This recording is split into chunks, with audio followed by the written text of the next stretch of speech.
Are you ready for the best damn sports radio show on the planet? Man, our nation, rise up.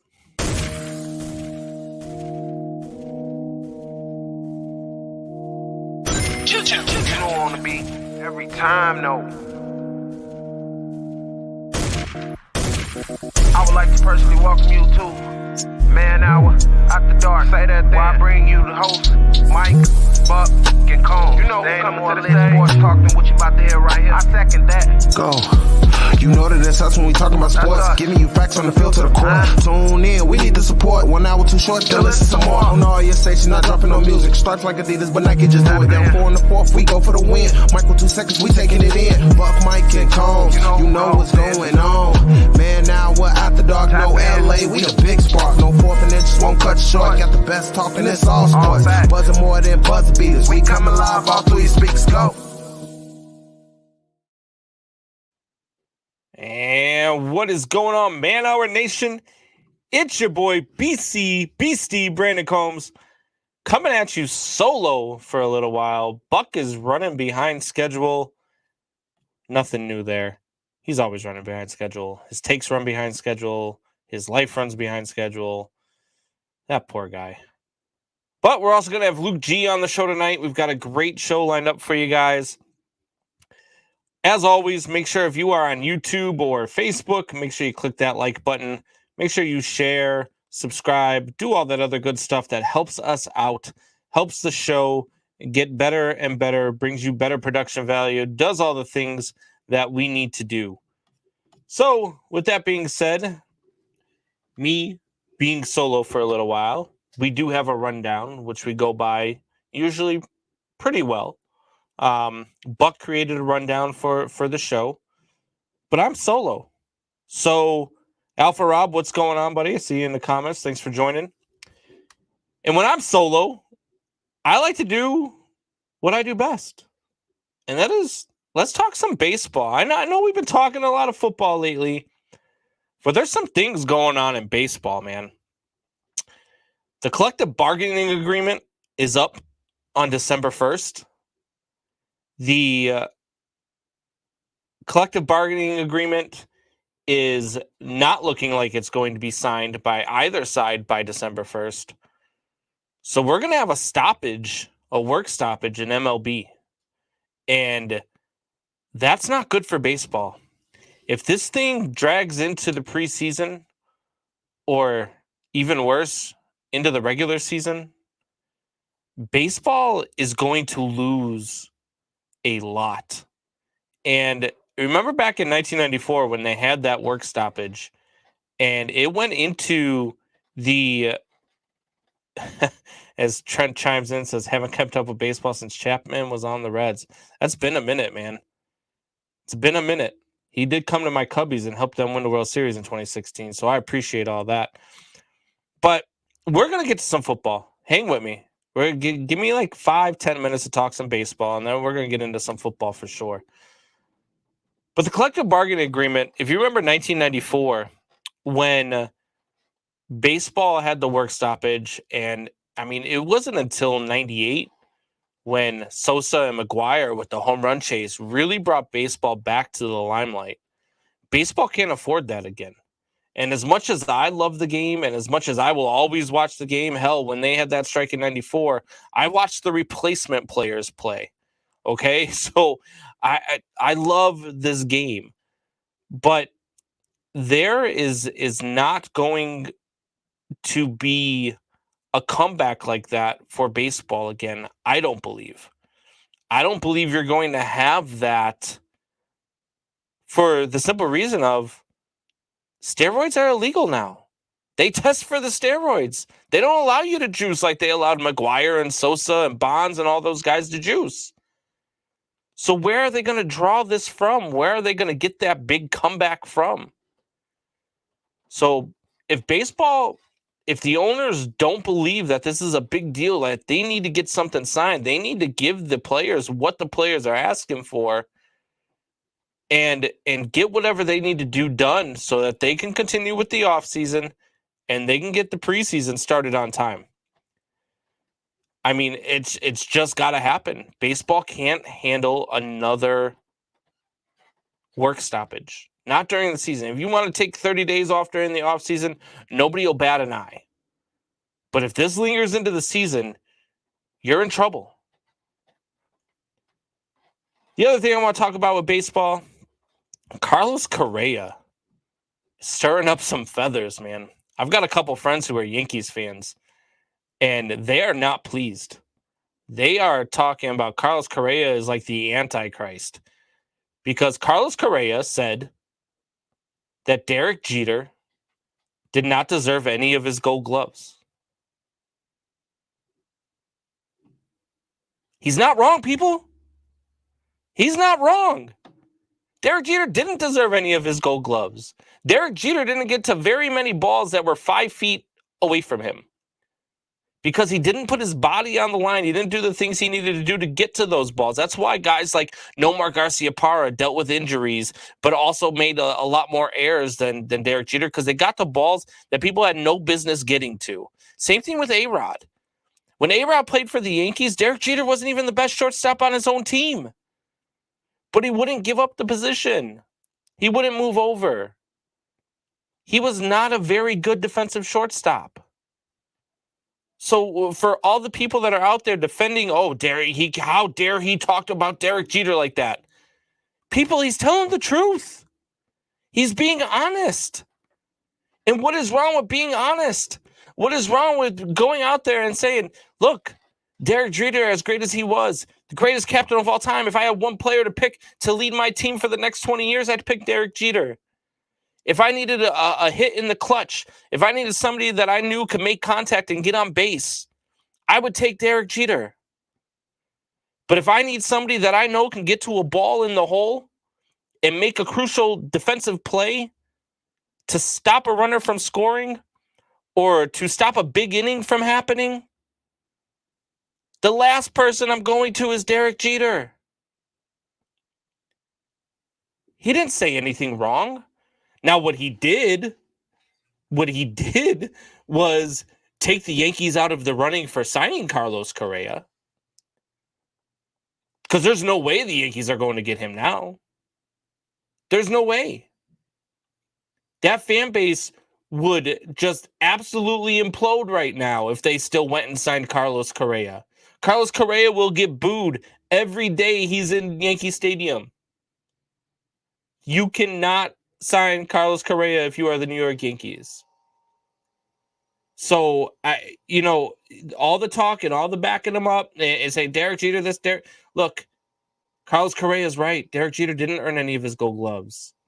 His name got him those gold gloves because he was Derek Jeter. He made 2 great plays in his entire career defensively, and they play him on loop on ESPN. Derek Jeter was not a great defensive player. It's okay to say that. People crucify me all the time because I say Wayne Gretzky's not the greatest hockey player of all time. He's the greatest scorer of all time. He's maybe the greatest leader of all time. He's a phenomenal passer. But he couldn't take a hit. You couldn't touch the guy. It's the same thing with Derek Jeter. Great offensive player. Great leader. Just not good defensively. And that's okay. But anyway, I know Trent doesn't want to talk about baseball. And I know Alpha Rob's probably not here for the baseball talk. So we're going to move on. And we'll get to some of the stuff that is here that Buck wanted to talk about, even though he's not here yet.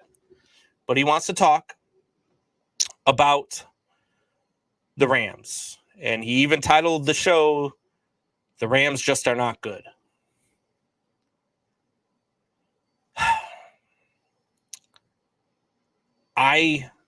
Look, San Francisco is better than what their record says. Okay? They just are. San Francisco is not a 3-5 team. They've lost to some really good teams. They've lost to the Cardinals twice already. They've lost some close games. They've dealt with some injuries. So San Francisco is not that bad of a team. And what the Rams have run into and what the Rams are doing right now is they're just in a funk. they're going to come out of it. People talked about, the Kansas City Chiefs starting out 0 whatever they started out, or 4-5 and getting there and the Chiefs. I mean, even Buck said bench Mahomes. And now we got people out here talking about, we got what is wrong with the Rams and what is wrong with Matthew Stafford. Well, people, they've lost 2 in a row. And they've lost 2 in a row to the Titans. Pretty damn good defense. And they've shown that they can play without Derrick Henry and they can win without Derrick Henry. And the Titans don't look like they're going anywhere. They're a very good team. And the San Francisco 49ers are a very good team. And that's a divisional game on the road. The Rams are going to be just fine.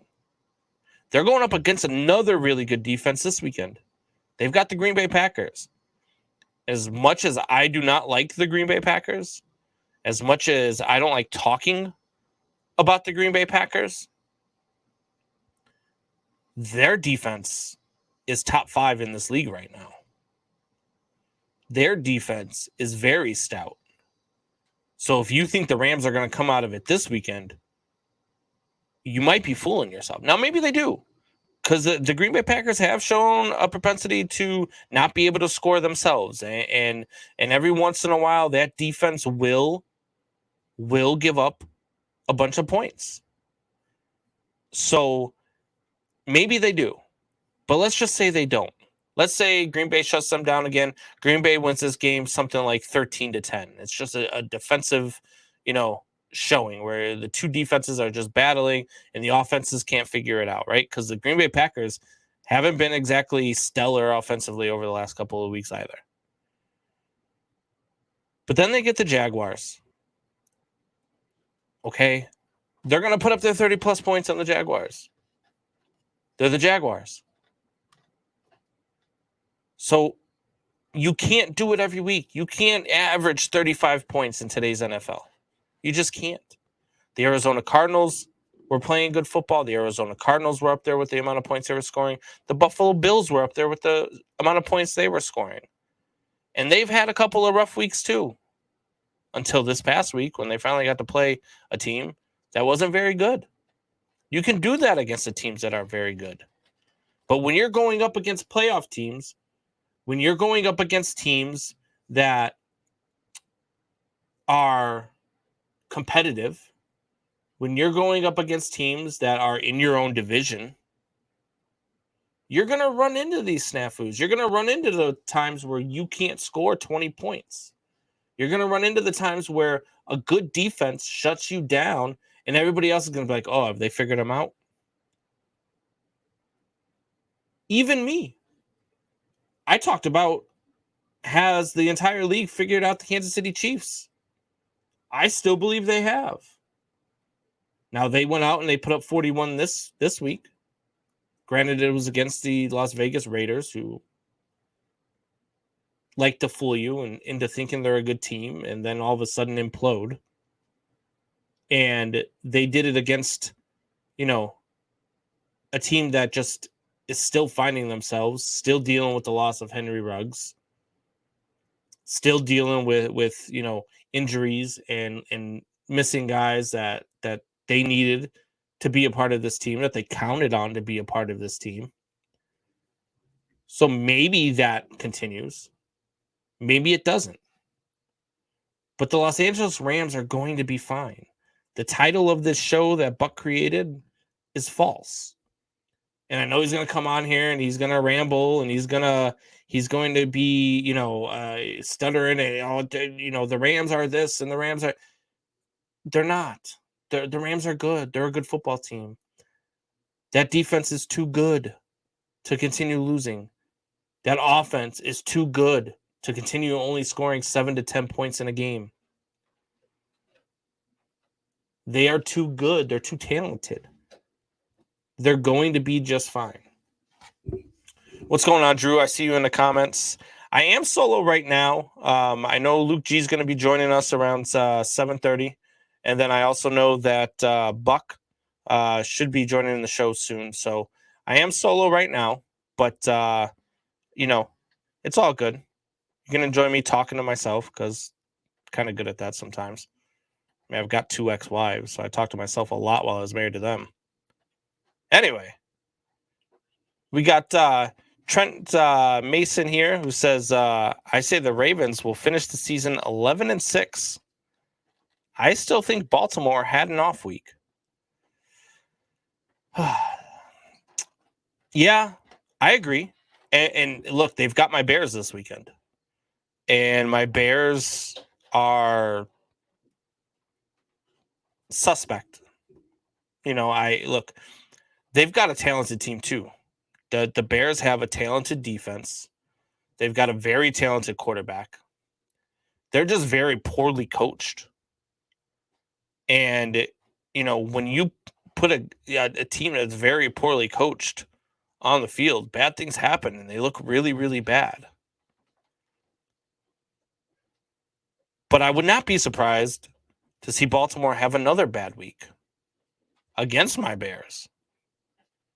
I wouldn't be surprised if you see Justin Fields have his coming out game and have his, 400 yards passing for the first time and have his, 100 yards rushing and have a Lamar Jackson type game. I wouldn't be surprised if I saw that. I wouldn't be surprised if I saw the Bears able to contain the Baltimore Ravens. That would not shock me. So, Ravens 11-6. I could see that. I mean, what are they right now? The Baltimore Ravens right now are, looking it up here. So the Baltimore Ravens, I believe they're 6-3, but let me just double check here. Yeah, so the Baltimore Ravens are 6-3. So if we go to their schedule, Baltimore Ravens have the Bears this weekend in Chicago. Then they got the Browns, the Steelers, the Browns again, the Packers, the Bengals, the Rams, and God, they got a tough schedule. So I'm going to say 1, 2, 3. I'll say 4, maybe 5 wins for the Baltimore Ravens. I'm not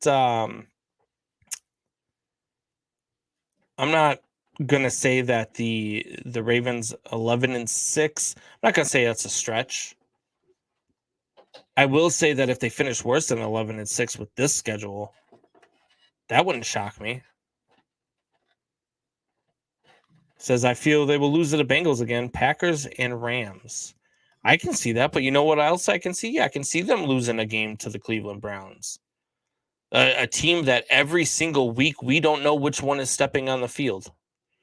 Are they the Cleveland Browns that are going to come out and shell shock you? Or are they the Cleveland Browns that are going to come out and trip all over themselves? And every week we don't know which Cleveland Browns team is going to show up. So I could see them losing one to the Cleveland Browns. I could see them losing one of the 2 that they have to the Pittsburgh Steelers. Granted, the Pittsburgh Steelers just, made it so that the Lions won't go 0-17. But they didn't lose to the Lions. But I could absolutely see them losing one of those games as well. But I could also see them beating the Packers. I could also see them beating the Rams. I don't, so 11-6 is probably a good bet. But I definitely wouldn't go higher than 11 wins. I'd say 11 wins is probably their max. I would say 10. I would feel more comfortable if I'm putting my money on it with 10 than I am with 11, especially with that schedule. So it's been shown if the opposing team can stop the run, it puts Lamar into having to make a quick read, which he lacks with consistency. I don't know. Can see them losing against Chicago. I can too. That's what I'm saying. Like that Bears defense, it's a very good defense. Khalil Mack's going to be back and healthy. And, if all the stars align and Matt Nagy doesn't blow it with the play calling, I could see Justin Fields having his coming out game against the Baltimore Ravens. That defense doesn't scare me. Defense shouldn't scare anybody. So no, I think they have a chance. I think the Bears definitely have a chance this weekend. Even as a Bears fan, I'm not going to say I'm going to put my money on it. And yes, Alpha Rob, the game is in Chicago. It's at Soldier Field. This Bears team, I talked about Cleveland Browns not knowing which team's going to show up every week. The Bears should have won last Monday night. They got hosed. I mean, the referees freaking killed. I mean, you had the one referee that hip checked the middle linebacker and decided to throw a flag and say, oh, it had nothing to do with that. It had to do with him, mocking the sidelines 30 seconds before I threw the flag. And then I didn't throw the flag till after I gave him a hip check. But then I realized that I gave him a hip check and I couldn't call that he made contact with the referee. So I had to make something up quick. It's just brutal. Officiating's been brutal. Michelle says, when are we going to the game and who are they playing? So I've got tickets. We've got tickets for January 2nd, and that is against the New York Giants. It's a game the Bears should win. However, I am not certain I'm going to go to that game because it's on January 2nd. And if it's going to be 5 degrees outside, right off the lakefront, with snow blowing all over the place, my happy ass is going to sit at home in my warm house in front of my 70-inch TV, and I'm going to watch the game. Because I just don't love football like that. I love going to games. I love going to sporting events. Going to Blackhawks. Going to the second Blackhawks game of the season next week for Aubrey's birthday. She's about to be 14. And I'm excited for it. I'm excited anytime I get to go to a Cubs game or even a White Sox game. I'm excited to go to the games, Bulls game even. And I'm not a huge NBA guy. I'm starting to get back into it. I'm always excited to go to a game, but I will never, ever, ever be excited to go to an NFL game. It's just different. I don't know why. Alpha Rob says they have a shot. The Ravens should have lost in Detroit. Yeah. Detroit can say that about a few teams that have beaten them this year, though, right? Like Detroit can say that a couple times over that there are games they should have won. They should have beat Pittsburgh. That overtime was atrocious. The way they played in overtime was just a joke. The Detroit Lions should have beat the Pittsburgh Steelers. But Detroit does what Detroit does, and they just didn't win the game. So you're right, Alpha Rob. They do. The Bears definitely have a shot against the Ravens. Look. I'm very truthful when it comes to my teams. I'm very truthful when it comes. Like I'm not one of those Bears fans that's gonna be like, "Oh, they're the Bears. They're gonna win. They're blah blah blah." No, the Bears are disappointing. The Bears are kind of laughable right now. The organization should be embarrassed. You're the Chicago freaking Bears. And the best you can do for a head coach is Matt Nagy? That's embarrassing. That's embarrassing as a Bears fan. To have to talk about them every single week. And everybody knows. Everybody can see it on the field. Everybody can see that Matt Nagy can't call plays. Everybody can see that he can't develop Justin Fields. Everybody can see that for the last 3 to 4 years, this has been a laughing stock organization, and they made the playoff 2 out of those 4 years, and they're still laughable. Even when they were making the playoffs, they were laughable. That defense has been really, really good, and they wasted it. So, look, I think the Bears are what we think they are. I think that they are a 500 type team, 9-8 type team, 8-9, somewhere around there. See, Luke G has joined me backstage, so let me go ahead and bring on Luke G. Speaking of the Detroit Lions, what's going on, Luke? Man, what's going on, man? Listen, I walked in and heard you say what you said, and I went, okay, at least he's honest. The Lions should have won that game, and that's the truth. And it took Yeah. It took 2 missed kicks to be the cost of it. It's unfortunate. And I do agree with you that the Bears wasted a very good defense. I don't know how you do this. I also don't understand how you have the running backs like Montgomery and you still refuse to run the ball with him. I know. It's dude. He could be dude. He could compete with King Henry every year for a rushing title if you hand the ball off to him enough. Yeah. But they didn't do that. Like Matt Nagy is incapable of seeing the strengths of his team and playing to them, right? Like he is incapable of, like, Justin Fields, his first game, he did him no services, right? Because what did he keep doing against the Cleveland Browns, who were just, sacking him every single time he dropped back? Oh, he's like, oh, they're sacking him? Okay, let's try another 5-step drop. All right, how about this time we try a 7-step drop? Oh, my offensive line can't pass. All right, let's try 2 more 5-step drops. Yeah. We're not going to roll out our best playmaker in Justin Fields. We're not going to roll him out and let him do those things. We're not going to try to utilize the run game to open him up at all. We're just going to keep dropping back. Let's see what this kid can do. He hung him out to dry. I would have never even played him, to be honest with you. I disagree with that, though. I'm going to tell you why. You don't have the offensive line to protect them. And you had already had Nick Foles on the roster. You brought in Andy Dalton. Let them take that beating. Let him sit and learn the basics of it from the sideline view, which is very similar to what Patrick Mahomes did.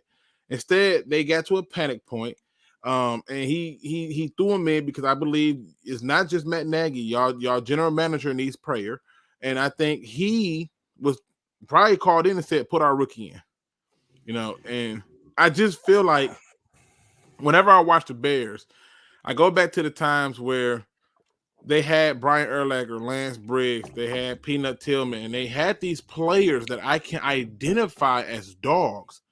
And they go out and they do something that I think is sensible in bringing in Jay Cutler to give them a shot to do some things different, to go along with the run game of Matt Forte. And I look at this team and I'm like, it's just one bad decision after another. There's no rushing attack whatsoever. The few times that they discovered they had it, I'm like, oh, now you realize it. And it came against the Detroit Lions where I'm like, okay, great, do it again. And it's just like, no, we're going to go for the pass. So to me, it's not just, and this, I hate to say this, but it's not even just the Bears. And it's one of the things that I was going to question tonight on my little segment, which is, at what point is enough when it comes to a head coach? Like, that was my whole thing. Like how do you measure a good head coach? And when is enough is enough? And I'm seeing coaches this year lose games, but I realized that there's a bigger problem to this, and it starts with the NFL. So, in my opinion, yeah, the Lions 2 kicks away from winning that game. Our local media and our local fan base feel that the Lions ran the ball too much that game. I think they're absolutely nuts. I do. And I think that, like the Bears, people have found a way to inject their fantasy football and Madden mentality into real football, and it don't work. It don't work at all. Yeah, there are some head coaches out there that it's head scratching how they even got a job, right? Like how did Matt Nagy get a head coaching job? And then you look at the Lions head coach, right? This guy was talking in the preseason about bringing a live lion to practice. Well, now he was being facetious. Being facetious. But it's just like, but that's just stupid. Like, you know what? You don't hear guys like Mike Ditka or like all these great coaches that you've had in the past. You don't hear them talking, about stupid shit. Now, actually, that's not true. So I want to say it was Mike Ditka. I really want to say it was Mike Ditka. I could be wrong, but I remember hearing a story where he brought in these people who were like martial arts experts and stuff, and he essentially was showing like what discipline and strong training and toughness can do to make you a better team. And so these people came in and they were showing it by letting the football players, kickers, kick them in the nuts. Like, I can't make this up. And then they were letting people punch them in the chest as hard as they could and showing like, look, my body is trained to this and so forth and so on. And so coaches do a lot of strange things. They bring people in. You go back to the time of the Falcons. Apparently MC Hammer on the sideline is a good thing, right? Like, you know, the parachute pants and the Jerry, it was ridiculous. And they were good. They were trying to tell him you can't touch them. Yeah, but the reality is this. Coaches do dumb things, and he was being facetious in my opinion. He was being very facetious. But the idea is when it comes to coaching, I asked myself the question, did you go into the game with the right game plan to win? I don't see this out of most of these coaches. I just don't. Like if I'm looking at the Lions game and I'm saying, what gives the Lions the best chance to beat the Steelers? I can say, okay, this is a hard question. Well, let's reverse it. What gives the Steelers the best chance to beat the Lions? If the Lions pass the ball. Show up. I'm gonna let you have that one. But let's be honest. It's the game plan that they're going into the building with, the right game plan. And I'm not seeing that. I'm not seeing that out of many of these coaches. Everybody was trying to figure out what's wrong with Patrick Mahomes, Andy Reid. Like, yeah. Like, you know, let's be honest about it. Everybody wants to talk crazy, but Mac Jones looks like the best quarterback that came out this year. Yeah. Well, see, and that's the thing too, Luke, is that you hear a lot of, you know, well, what did the coach do on Sunday that won or lost you the game, right?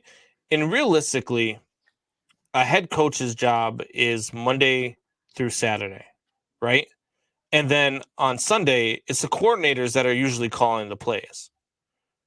It's the coordinators that are running the play. Now, the head coach's job is to get everybody ready for Sunday. The head coach's job is to make sure that he's instituted a game plan that will work. But now it's up to the coordinators and the players to execute that game plan. So I take a little less stock into on Sundays. This is why they're losing. But if you look at the game plan and the game plan's not there, or if you have a head coach who's calling the plays, Matt Nagy, and refuses to give up the play calling, Matt Nagy, that's when you start looking at how a guy is costing you games on Sunday. And you can't.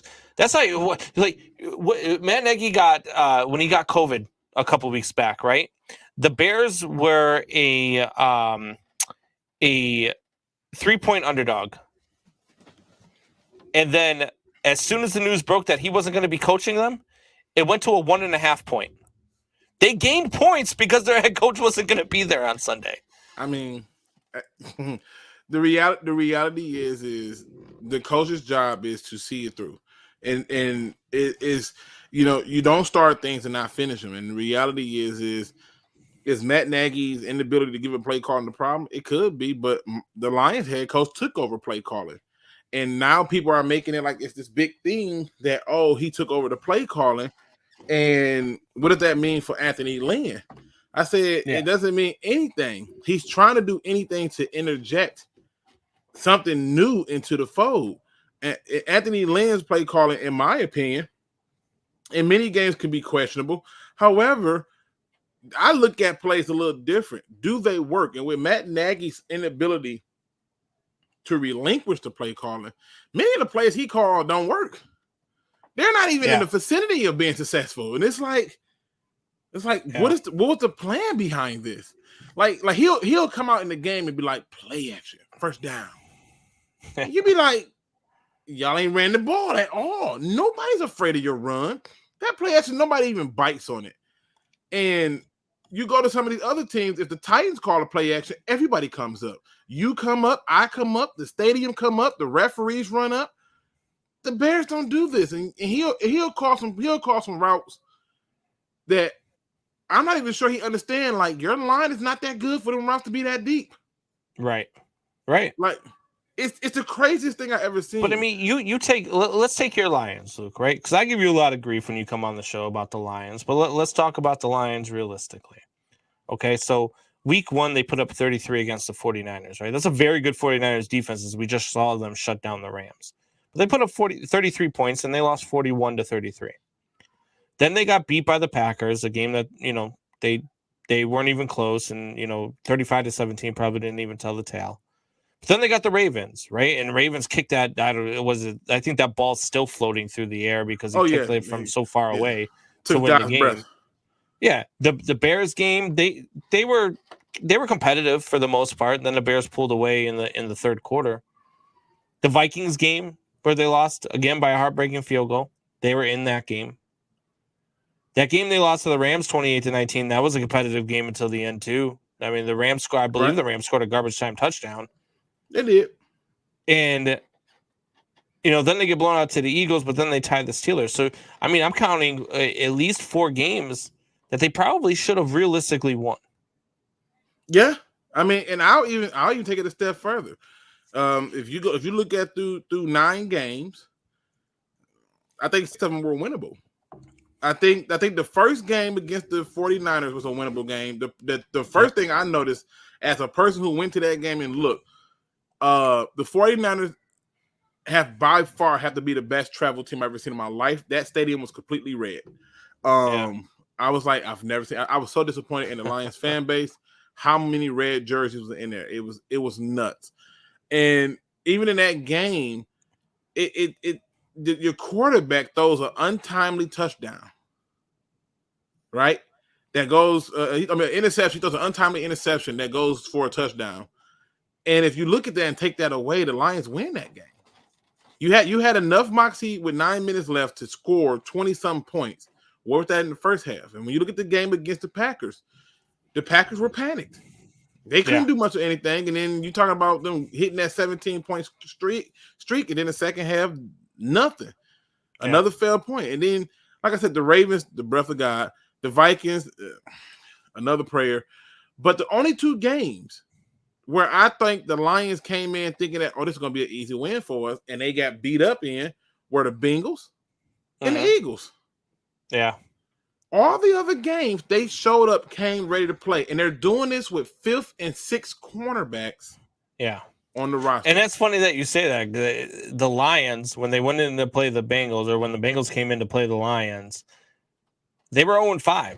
So they shouldn't have been thinking anything was going to be an easy game for them. And then when they played the Eagles, they were 0-7.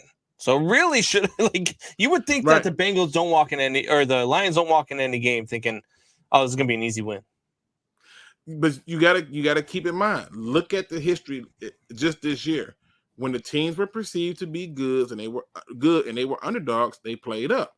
When they were perceived to be the favorite or that they had teams that they should beat, they played down. Yeah.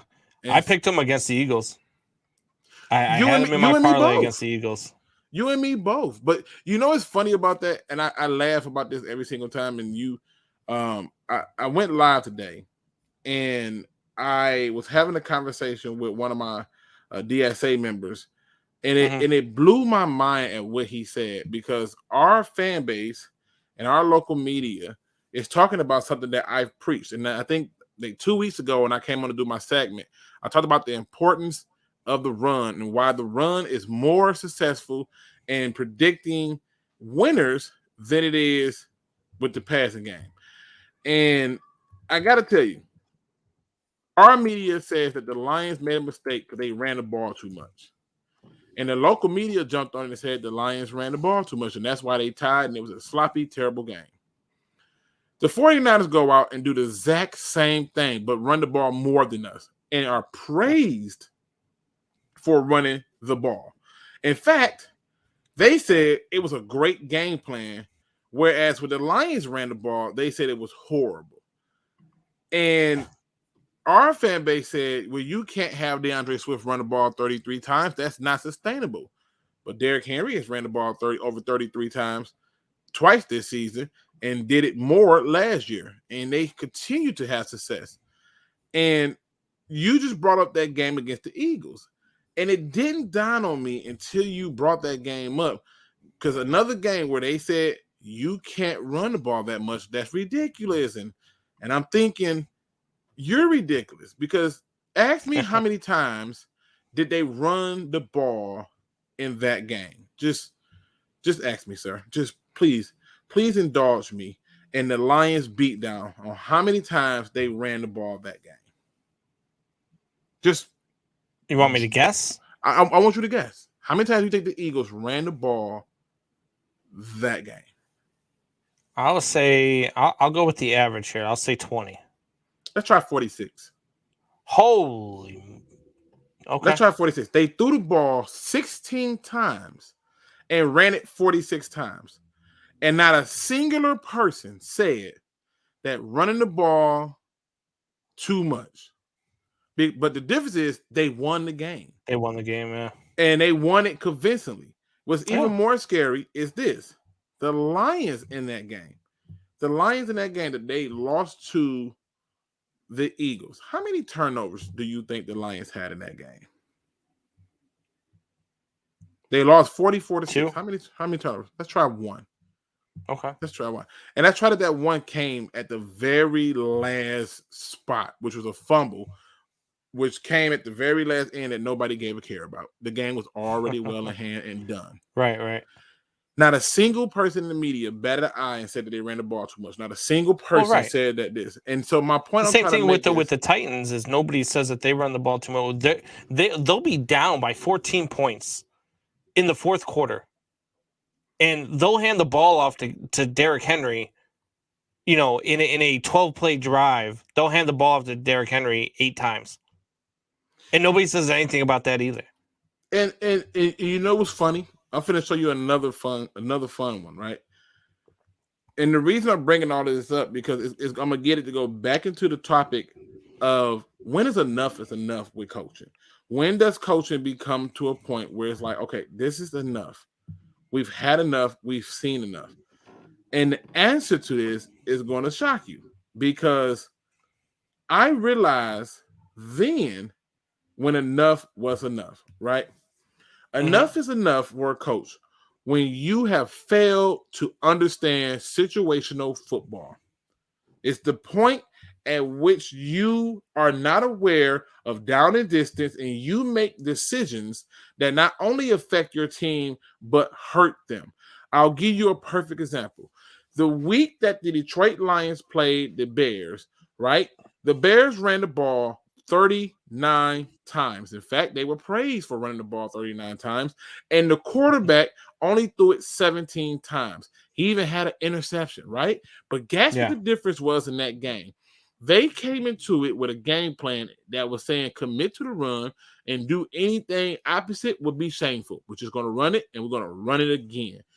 And when you look at situational football in that game, it was close because people like Matt Nagy don't understand things. And I'm going to start with this game and work it back to when the Matt Patricia era happened.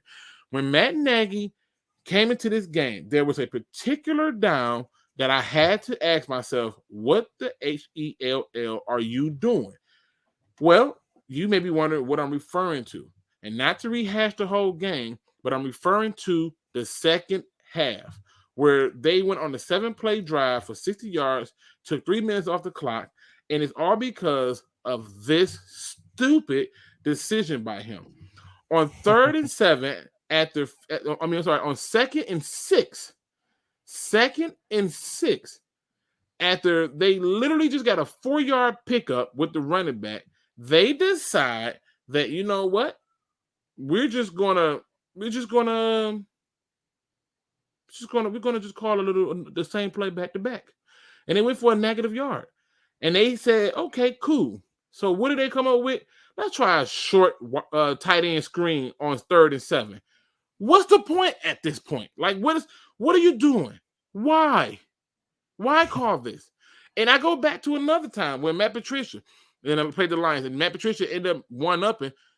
The Bears had the lead, and Matt Nagy went for 2. Yeah. And I'm thinking, what did the 2-point conversion do? It's the first quarter. Right. Like, these coaches are costing their teams games. They're making players look bad. And on top of that, the term of enough of it is enough is starting to be played out. You have fans in Pittsburgh who are screaming, fire Mike Tomlin, because they tied with the Lions. And it's ridiculous. He has never had a losing season. Right. He's never had a losing season. But see, look, Luke G, I mean, I say it all the time on this show, right? Fans are stupid. Tell me about it. Fans are just dumb. I mean, look, and it's not all fans. Don't get me wrong. I mean, I would say probably 80% of fans are stupid. Because 80% of fans, they don't understand. For one, they don't understand the business side of the game. So they just, some of the things they say, well, you're like, well, yeah, sure. I mean, that's great, but we're not playing on the PlayStation, right? Where this is real life. Right. And then you get some fans who are just like, oh, well, I would do this and I would do that. Well, really? How many games did you play in the NFL? Or this guy sucks. Well, no, he doesn't. Because I'll tell you right now, even the guys on the practice squad are better than you are.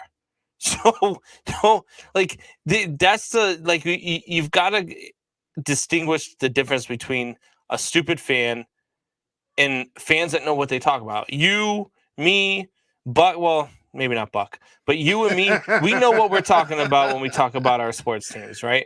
Like, we know what we're talking about. Like, we look at things realistically. We look at things from the business side of things. We look at things from the team side of things. We look at things, with honesty. If our team is terrible, we'll tell you our team is terrible. If our team isn't going to win a game, we tell you they're not going to win the game. And we'll tell you why they won't win the game. And we'll break it down for you. But most fans are just, they're just dumb. And so I don't, the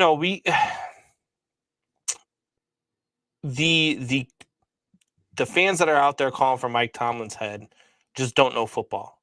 And that's just, that's plain and simple. You're not watching the game. The fans out there, calling for bench Patrick Mahomes, they're just dumb. Why are you benching Patrick Mahomes? For what? For going to 3 straight, AFC title games, 2 straight Super Bowls, and now they had a rough start. You want to bench Patrick Mahomes as Buck throws it up there? Bench Mahomes, yeah, he started that. It never trended on Twitter. I wonder why. Like, you don't do stuff like you can't say stuff like that as a fan and expect people to take you seriously. Right at that point, at that point, I did understand why he said bench Patrick Mahomes, because at some point, and this is something that Jimmy Johnson and Bill Parcells, 2 people I respect like hell. Even Bill Walsh did this. They would take some players who were really good and you was having a bad day. They would bench you and tell you be better tomorrow. Yeah. And that was back. Yeah. And that was back then. I mean, look, it's a different era now, right? It's a different generation now. You have to handle players differently, right? Because now they got feelings and safe spaces and timeout cards and all sorts of stuff. They didn't have that back when those guys were coaching, though, right? Because back then they would have you running 3-a-day practices with no water breaks and freaking, like, they would run you until you basically passed out. Like, that's back when people weren't all in their feelings. So you can't do that anymore now. This is something that I wanted to bring up for next week, but I guess I'll just do it now because I think it's something that we do. I think the NFL got a problem. And I think the problem is that 17th game. I am getting the feeling that some of these teams are still treating the season like it's 16 games. Last week, there was 10 upsets. That was like the most in NFL history. Yeah. 10 upsets. I think a lot of these teams don't care about that 17th game. I mean, they don't care that they care about the 17th game. Well, no, because if you win the playoffs, or if you're already secured in the playoffs, it is only a 16-game season because you're not playing your starters week 17 anyway. But it's still a division game. But overall, it looks like to me that they're running into the same problem that you see in the NBA, where this load management or people just like, let's just get in and get out of this game. Right. And I think the NFL don't want to believe it because they like, oh, well, we got attendance up in here and revenues is up over there. And, Packers are putting stocks up and stuff like that. But it's like, let's be honest. This stuff is occurring because teams are tired. They're like, man, look, I got 17 games. I'm not going to play hard. It's like the Green Bay Packers, right? If you buy a house in Green Bay, Wisconsin, you're a part owner of the Packers. It's how it comes, right? Then all they're worried about is who gets the green shirt and who gets the white shirt, right? That's what the wife and husband are arguing about when they buy the house, because that's what they're buying the house for, to become a part owner of the Green Bay Packers. I think there's the Packers have like something like 30,000 owners or some shit like that. Like, it's crazy. And now they're doing like you could only get 200 shares at $300 a pop. But I'm like. And I'm like, but they're not doing dividends or anything. And I'm gonna leave the stock. Well, even Tory's got share in the Green Bay Packers. He's a part owner of the Green Bay Packers too. I think that's dope because it holds them more accountable. Well, kind of. I mean, it's not like the guy's done us any favors. We haven't gotten Aaron Rodgers on the show to talk about it and this is find out why they didn't go for it on fourth down in the NFC title game. You gonna go over there, huh? You gonna bring that up, huh? I wouldn't bring Aaron Rodgers on this show either, man. I would tear him apart. Yeah, I don't think Aaron Rodgers would like me. No. See, because you know why? Because Aaron Rodgers is a part of that new generation, right? You can't go at him. You can't come at him with truth. Because you come at him with truth, he's gonna find a way, and then he's gonna go call Joe Rogan and figure out like how he's supposed to take his pills and shit. Like that's just what Aaron Rodgers does. Well, like I said, it's one of them. He said you soft. We're gonna bring Buck on right now. You ready for this? He said you soft combs. You're soft as my poop. What? How you gonna talk about anybody being soft? You're 51 minutes late to the show. Oh, am I late though? Am I late? Oh, you late? I think the show's just starting now. Steve, so let's go, Brandon. I agree. Let's go, Brandon. Where are we going? Yeah, are you going to sushi? Sushi sounds good. That does sound good. Hashtag FJB. Spicy. Oh, come on. Oh boy. Hashtag shut down on YouTube. Good job. Whatever. They suck anyway. Buck, what's going on, brother? Oh, nothing. Just doing some Christmas party stuff. Living the dream. Hey, Christmas party. Exactly. How are we having a Christmas party in November? Exactly. No. We don't decorate before Thanksgiving. We definitely don't do Christmas parties before Thanksgiving. You don't know my friend. I have a friend who literally would tell you that there's only 11 months in a year. She completely skips November. She's already got the tree up, and she's literally playing Christmas music the entire time. Her ringtones, when you call, are Christmas songs. I have literally refused to call her and send her text messages so she can call me. I'm like, I'm not doing it, dude. You call me. Like this is no. See, you've got to. Here's what you got to do with that, Luke. You've got to call the local psychiatric ward, and you've got to have this woman committed, because that is you've got to be crazy if you're doing that shit. You want to know what's crazy? What's that? I bought a snow machine on Amazon. What? So I can have a white Christmas. Yeah. Now that's crazy. $1,200. Yeah. $1,200 is supposed to be here tomorrow. I had that thing primed. So I might have snow in my yard by Saturday.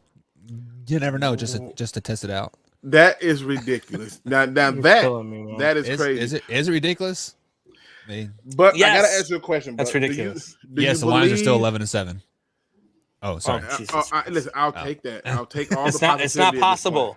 They've already lost 8. It doesn't even matter. Okay, in our world, it's all possible. Yeah. Let us have this. Oh my God. No, but is it just me, or does the NFL have a problem with this 17 game schedule? Yeah, I agree with you 100%. So I was back office when you guys were listening, or when you guys were talking about that. Yeah, I mean, they are definitely treating this 17 game as an extra preseason game, just because I heard people say, oh, they're benching Kyler just because they can afford to lose this game. They benched Dak Prescott versus the Vikings because they could afford to lose that game, right? Yeah, so we are definitely seeing it already manifests itself. If you have any type of lagging injury whatsoever, this extra game doesn't mean anything to most of the NFL, like, at all. So, Right. yeah, this is the NBA 2.0 come about January, right? Agree. Luke, let me ask you a question, Luke. Yes, sir. So we're gonna get into the subject anyway, so I might as well get into it with you on the show because I want to know your opinion on this. So we've got Wayne G, who joins the show every once in a while, and he and I had a bet before the season started. He said that the New England Patriots were going to win the East, and I laughed at him. I thought he was a damn fool. And now you've got the Buffalo Bills, who are 6-3. You got the New England Patriots, who are 6-4, and he thinks that the New England Patriots are going to be 11-6 and still win this division. Now, I told him to calm down because their wins this year are against the Jets twice, the Texans, the Panthers, the Browns, and yes, their best win of the season is against the Chargers, right? Because when they played good teams, they played the Saints, they played the Buccaneers, they played the Cowboys, they got their domes caved in. So, do you think remaining schedules: Falcons, Titans, Bills, Colts, Bills, Jaguars, Dolphins? Do you think that they're going to squeeze out 5 more wins? Do you think that the New England Patriots are going to win this division? I do. And I became a believer. Believe it or not, at the Mac Jones first throw. I was like, oh, okay. Because not only was he drilled, I mean, he got, but the ball was still delivered with perfect velocity and everything. And I was like, oh, okay. And I just been watching him little by little. And I'm telling you, if you look at Mac Jones, he's getting better and better and better. And in my opinion, I don't bet against Bill Belichick. I believe Bill Belichick knows what he's doing. I believe that Bill Belichick has finally got the quarterback he trusts. He tried all these other people just to get him through the season. But Mac Jones, in my opinion, is giving him what he was getting from Tom Brady. Don't lose me the game. Just be better and better and better. And when you look at the last game, 82.6% of his passes completed. You go, no big deal, right? Like you feel like it's no big deal. But when you look at games against the Chargers, where they're asking him to pass the ball a lot, and people are dropping passes and stuff like that, he methodically managed that game in such a way to where he didn't hurt his team. And the last quarterback I thought who had a similar style of that to come in, do very minimal stuff, but do enough to not lose the game while giving them a chance to win was Dak Prescott. And he has gotten better and better and better. And so, yes, I do see where New England has a unique opportunity to still win this division, because for some reason, when I'm watching Buffalo lose to the Jacksonville Jaguars, my spirit tells me something's wrong. But that's a trap game, Rob, right? Just like the Steelers got trapped this week against the Lions, right? You see an 0-8 team, or you see a 1-7 or a 2-17 come into on the schedule. You're like, all right, cool, we got another bye week, right? And okay. Here's what I see with the Bills, and I agree with Alpha Rob here. He hasn't seen a defense in a secondary like what the Buffalo Bills have. Go ahead and throw my comment up there though. Josh Allen hasn't seen a defense like the Patriots either. That's look. The Patriots do have a very good defense. However, the Buffalo Bills have wins over the Kansas City Chiefs. They have win over the Washington not Redskins anymore. You know, so they've played against some pretty damn good defenses. They played against the Titans. They played, they did lose that game, but they still put up 31 points against the Titans. So they've seen some good defenses. They didn't beat the New York Jets twice yet. They didn't beat, the Houston Texans. Well, actually they did beat the Houston Texans 40-0, by the way. But what I'm saying is that they've seen a little bit more than what the New England Patriots have seen. Look at the Patriots haven't seen a defense at all. Look at their losses this year. Jacksonville, Tennessee, Pittsburgh. Yeah. Right? These are inexcusable. When you went against Tennessee was not supposed to do this to you. They weren't supposed to take you but to King Henry. I mean, he does some things. The Titans are good, man. People are sleeping on the Titans. People don't think the Titans are that good. People are sleeping on the Titans, man. The Titans. That was a 3-point game. It was 34-31. I mean, that's a tight game. Look, the loss to the Jaguars, I'll give you. Look, they lost 9-6. They did not come to play. They had a week in Jacksonville. They were probably out partying the night before, thinking they had another bye week. But that's the game you want back. Week 1 versus the Steelers. Look, crazy crap happens in week 1. And that's just one of those games. That Titans loss, that's a good loss. That's a good loss. But the Jaguars one is the one that you want back. I'm gonna tell you why the Titans loss is not a good loss. And I'm gonna just try my best to do it as fast as possible. You literally went into the halftime up 3, came out, dropped 11 points, and still lost. That's what the Titans do, though. I mean, that and then when they were losing to the Buffalo Bills, they just kept handing it to Derrick Henry, and Derrick Henry did his thing. I mean, that's what the Titans have won a lot of games like that this year. A lot of games like that this year. But you can't let a team come back running the ball. This is one of the reasons why Michigan State. That's what the Titans do, though. But when they came back and they beat Michigan, people was looking at me like I was crazy because I'm like, that's the worst way to take an L. And the Titans were down versus the Colts, right? They gave King Henry the ball. When they were down versus the Seahawks, they gave King Henry the ball. I remember watching that game in week 2 against the Seahawks. The Seahawks, right? Because you're in Seattle. You're in Seattle. It's one of the hardest places to play. And they're down, I believe they were down by 14 at one point in the third quarter. And they handed the ball on a 12-play drive. They handed the ball to King Henry 8 times. Like that is a team that trusts their running back more than they trust their quarterback. Yeah, but that is what they do.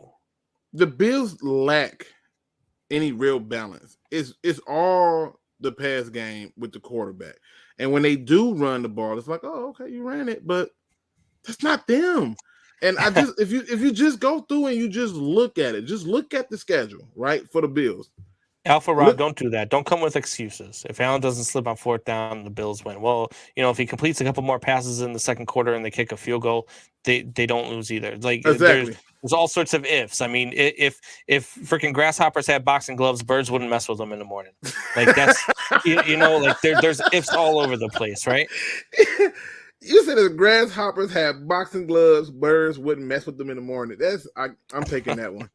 I just think if you look at the remaining schedule, right? Look at the remaining schedule. How many of these games are real possible chances for a loss? Right? Like really. For the Bills? For the Bills. All of them. No, stop it. Dude, are you serious? They play New England. They're going to beat New England at least once. They'll probably split with New England. Okay, they play New England. They play Tampa. They play the Colts. Yep. They play a rejuvenated Carolina team. like I don't know what's going on. They're going to put up, mark my words right now, mark it down, write it down.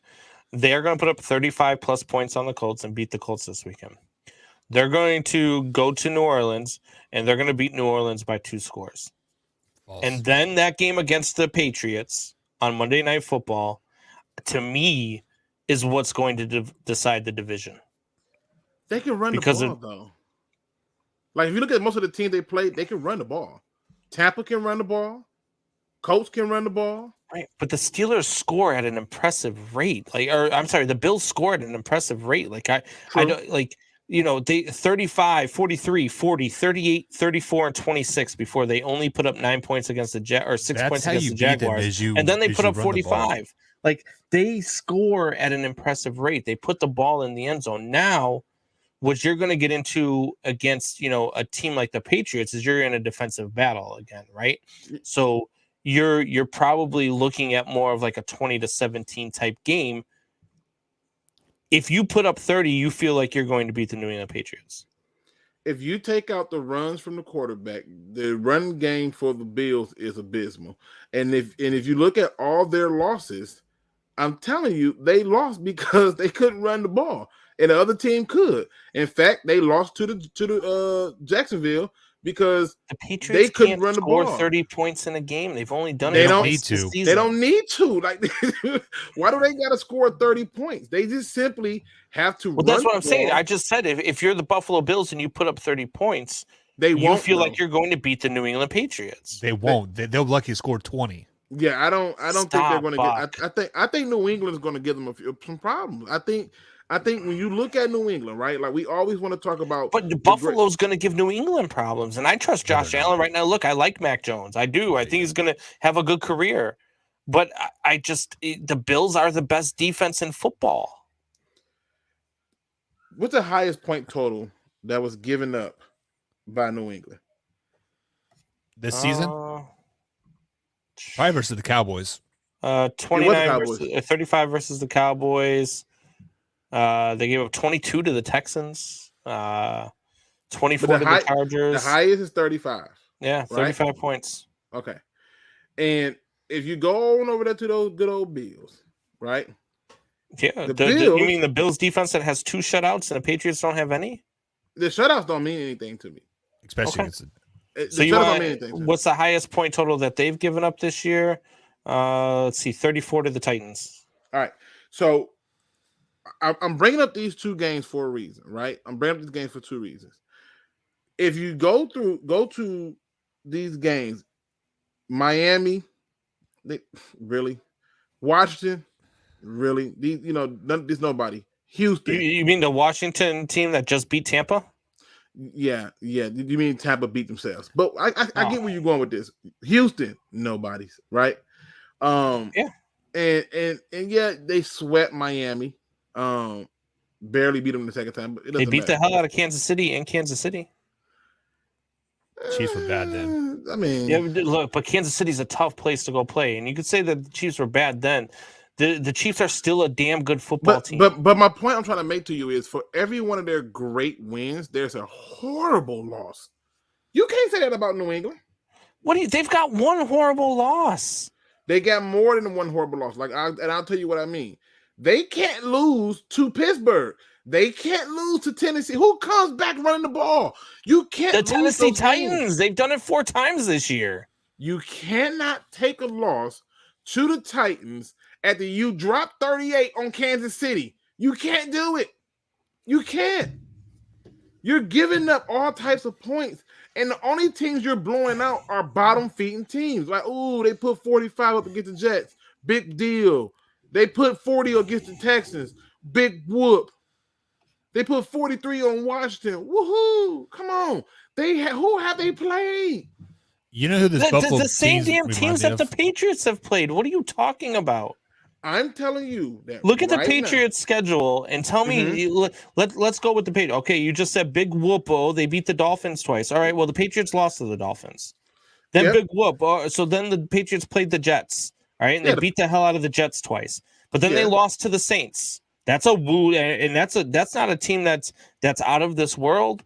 Nope. And they lost to them 28-13. Then they lost to Tampa. You know the difference? They're doing all that with a rookie quarterback. Your team, what did Buffalo do to Houston? 40-0. 40-0. What did the Patriots do to Houston? They won 25-22. With a rookie quarterback. All right, but the defense didn't give up 20. The defense is not compromised. The defense is not made up of all rookies, right? And the defense is what gave up the 22 points. The Bills' defense gave up 0 points to the Texans. We could talk about the 22 points, but what I'm trying to get you to understand is you talking about the defense giving up 22 points when you just described the Bills scoring 40, and I'm telling you. Yeah, I understand they scored 40 with a seasonal team against a bottom feeder. All right, so you're saying with a rookie quarterback versus a veteran quarterback, right? Now you're going up against we'll say the Bills and the Patriots are the 2 best defenses in the AFC. Okay, well, I'm fine with saying that because I think that they're pretty damn close. Okay, but now you've got a rookie quarterback going up against a top 2 defense versus a veteran quarterback going up against a top 2 defense. And this is where you taking? And this is where I start to look at it and I say, let's be honest. He's getting better. That's the scary part. If Of you course go he's through, getting better. if you go through and you look at the thing right now with New England, what are their win streak is right now? 4 or 5 in a row. I can't remember for sure. I think it's Who? 4. The Four. Patriots? Yeah, they win Yeah, streak right now is 4 4. in a row. So they're already trending in the right time trending in the right direction at the right time. This is what Bill Belichick is notorious for, is getting those things happening and from that late November, December time.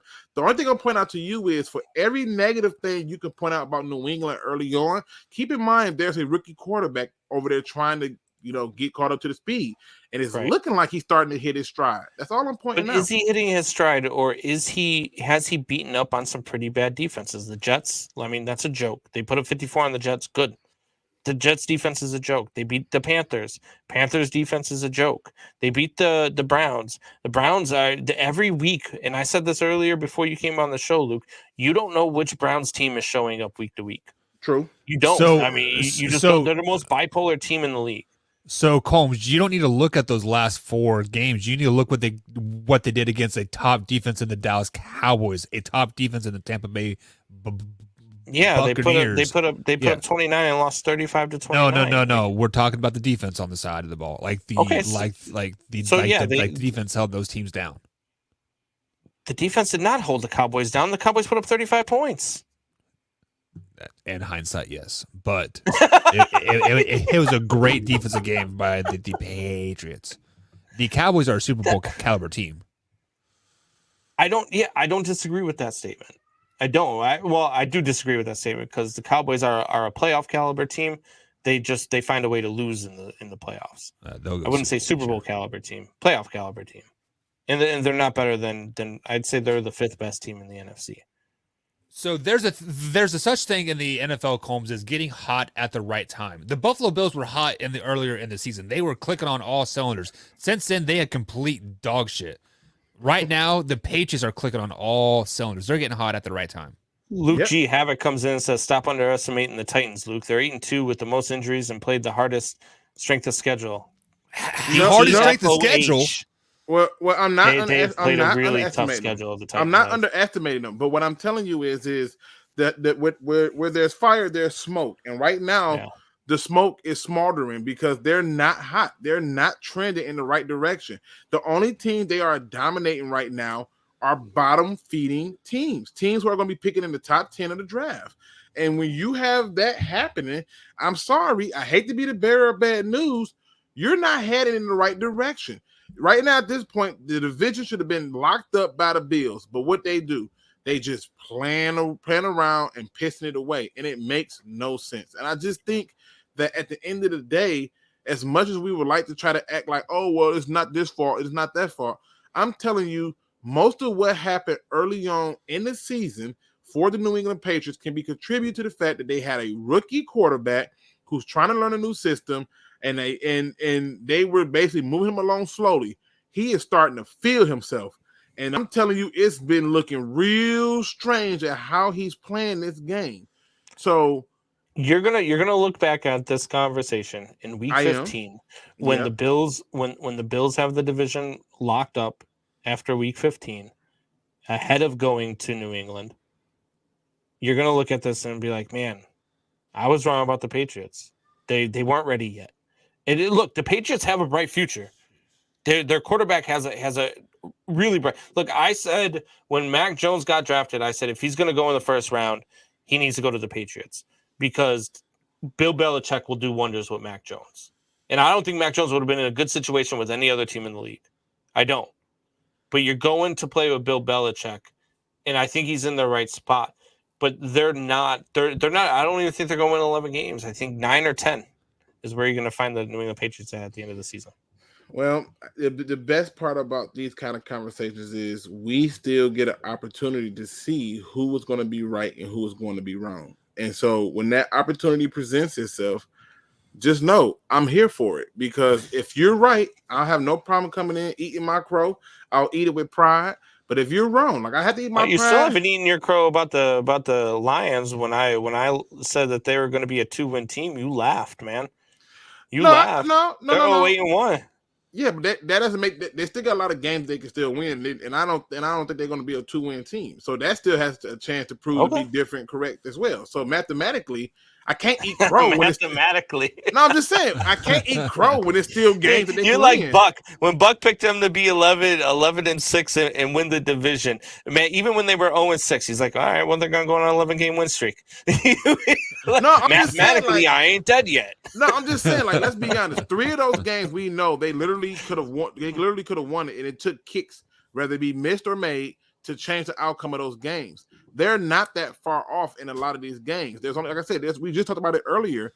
There's only 2 games where you're like, yo, they didn't do much. But I'll eat my crow. I'll eat it proudly. I said that the Lions was going to beat the Bears, and I came back on and ate my crow, and I was like, yep, I was 100% wrong. Right? They definitely beat my Lions. And I said, hey, it is what it is. The Lions didn't do the game plan I thought they was going to do, but it is what it is. And I ate the crow proudly, and I'll do it again. That's Alpha Rob says Bills defense going to make Jones look like Mike White. Don't drink that Pat's Kool-Aid. It doesn't have sugar in it. You know, I don't need sugar. You know, when you high off life, you don't really need nothing else to go along with it. You just need a little food color. And at the end of the day, right? Just a little bit. But the truth is this: I just don't buy into. I don't buy into that this defense is like all world and all great. I have Lion fans to this day who have disappeared because I told them if the Lions take Ed Oliver, they will regret it. And look, you don't even hear nothing about them.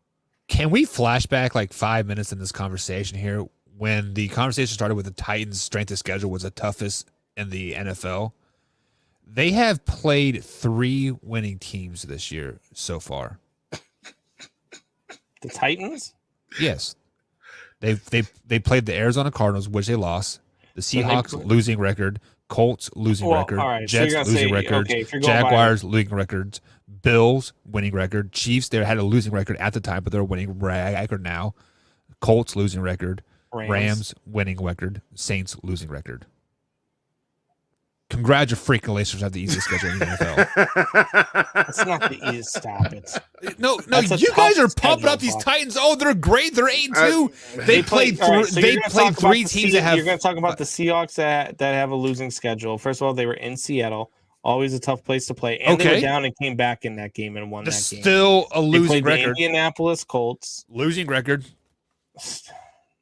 Need to go on. Jets losing record. Jaguars haven't won a game yet, right? What, like at that point they haven't won a game. And they lost that game to the Jets.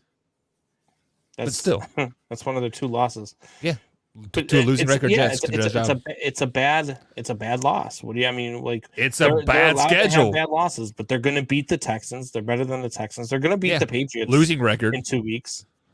Yeah, that'd be a good game. Oh, losing record Jags, right? Losing record Steelers. The Steelers, and they're going to beat the Niners. They're going to beat the Dolphins. They're going to beat the Texans. Losing record. This team's going to be 15-2, Buck. All with losing record terrible teams. Yeah, I mean, shit. Okay. Yeah. When you have like five teams that actually play good ball on your schedule. You get bitter. You get bitter when your team is horrible and not playing well. You get bitter. You're like, oh, my team's not going to be 15-2. I got to cry about it. I mean, look, I mean, the only point he's making to you is that strength of schedule that you was talking about doesn't appear to be the reality no more. And it's one of the things where you can literally see that maybe Kansas City does take that division over. You know, who knows? Like, it's opportunities is not the same like how it used to be. And I'm telling you, some teams are starting to hit their stride right now at the perfect time. And it's going to be business as usual, where there's going to be some people who haven't done it, and we're going to have some problems. So I'm just saying. Alpha Rob says he won't be surprised if the Pats lose to the Falcons. I'll tell you right now, if the Pats lose to the Falcons on Thursday, the division's already over. Well, speaking of being over, Luke G's time is over here. I mean, we got to get him out of here. Luke G's time is never over here. We got to get him out of here. Fuck, your time is over here. There has been too much I'd rather have Luke G finish the show. We've been having too much level-headed talk. Get out of here, Luke. Hey, listen, I appreciate you fellas, man. Like I said, if y'all want to rock with me, definitely come over to the Luke G's Field Review and check out the channel.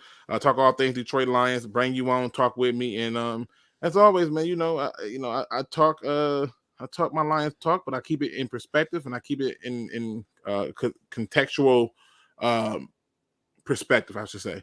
Hey, So, Luke, let me jump on the show tomorrow.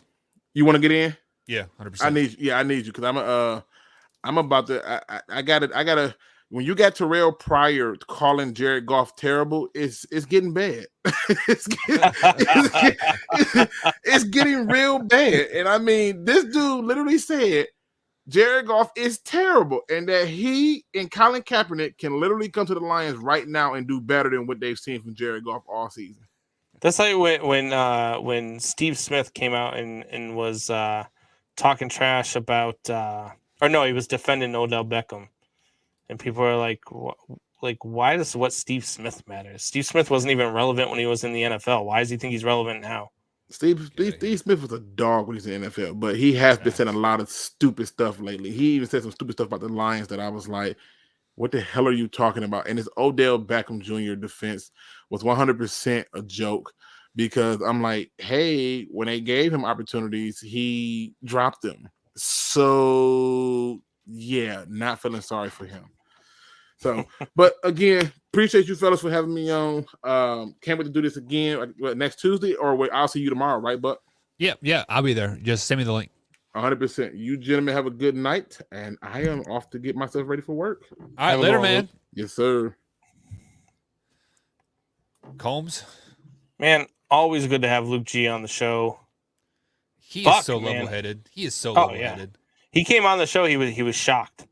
He came on the show, and I was actually talking with Alpha Rob, who had said something about the Lions. And I was like, look, I said, the Lions should have beat the Steelers. And that's right when Luke G chimed in. And he was like, did I just hear what I thought I just heard? Man, my man Havoc is giving me some havoc there in the chat about my Chiefs and Titans game, man. Yeah, he is. That's all right. Playoffs, let me forget that. Playoffs are just around the corner, my man. What's up next, Holmes? All right, so let's move on to the next topic here. We are going to talk about. We just talked about the Pats. We've already talked about the Titans, kind of. So let's get back into that a little bit. Titans hang on versus the Saints this weekend.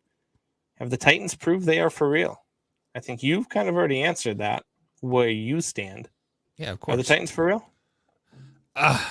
They are for real, as in they are going to win the AFC South, because the AFC South is the worst division in all of football, Combs, hands down. Hell, I think the Colts can win lose 2 more games, and the Titans can go 500, and that the Titans still win the division. It's basically their division to lose right now. It's the race to 10 games like at this point. But many people are saying that they've had such a tough slate of games, yada yada yada. And like what I brought up with Luke G there, in reality, they have only played 3 winning teams. So when they played the Cardinals, I mean, you really can't chalk that up to a winning team or not. Granted, the Cardinals are probably one of the best teams in football right now. So I mean, you definitely got to mark that up there. But the other only winning teams that they have played are the Rams and the Bills. So I mean, 3 winning teams that you have played, and you're saying that you had the toughest schedule and you're the best team. No, there are 3 teams better than you right now, and that's the Cardinals, Packers, and the Cowboys. Hell, I wouldn't even have the Tennessee Titans in the top 5. But who do you to be feel is the flat best honest. team in the league? Who do I feel the best team in the league? The Packers. Yeah. I think the Packers are the best team, and then probably the Cardinals too. And then at number 3, you have the Buffalo Bills. Yes, they've been kind of sputtering as of late, but I still think they're there. So come with me here, okay? You talked about the Titans and not playing a tough schedule and only having wins against, very, very few wins against teams that are above 500. All right. So let's count the Packers wins and losses. So they lost to the Saints, right? Team with a losing record. They lost 38-3, by the way. Ugly loss. Yep. Then they beat the Lions, obviously a losing record. They beat the 49ers, losing record. They beat the Steelers, losing record. They beat the Bengals. I believe the Bengals have a losing record now, right? I think they're 5-4. I'm not for sure. I have to look at that. So but they're definitely going to have a losing record by the end of the season, at this rate. So they beat the Bears, losing record. They beat Washington, losing record. Right. They beat the Cardinals, winning record. They beat the Cardinals, who didn't have their starting quarterback or the top wide receiver. They did have their starting quarterback. And they only Kyler beat Murray them by got 3 hurt points. that game, Combs. Okay, all right. So yeah, but he got hurt in like the first quarter, Buck. So he still started. Oh God. All right, and they only won that game by 3, by the way. But then they lost Without to the any Chiefs. receivers. Then they Without lost to the the Chiefs 13-7. And then they beat the Seahawks, losing record. Right. So you talk about you say the Packers are the best team in football. They've Right. got 2 wins versus a team with winning records. Yep. And only 1 if the Bengals don't have a winning record. I haven't checked the standings yet. But if the Bengals have a losing record too, they've only got 1 win versus a team with a winning record. Yeah, but they also pass that eye test. The Packers are a complete How do team, the Titans not pass the eye test? They are not a complete team, Combs. They are not. Of course, they're not a complete team because their best running back is hurt, and they're 2-0 without him. The heart and soul of their offense, and they're 2-0 without him. Give it time. Let's look at the Titans' schedule moving forward. So the Bengals are 5-4 right now, by the way. So they do have a winning record, but that's here and there. They're falling off the cliff fast. So the Titans, their schedule moving forward, that's still the Bengals. Pull up the Titans.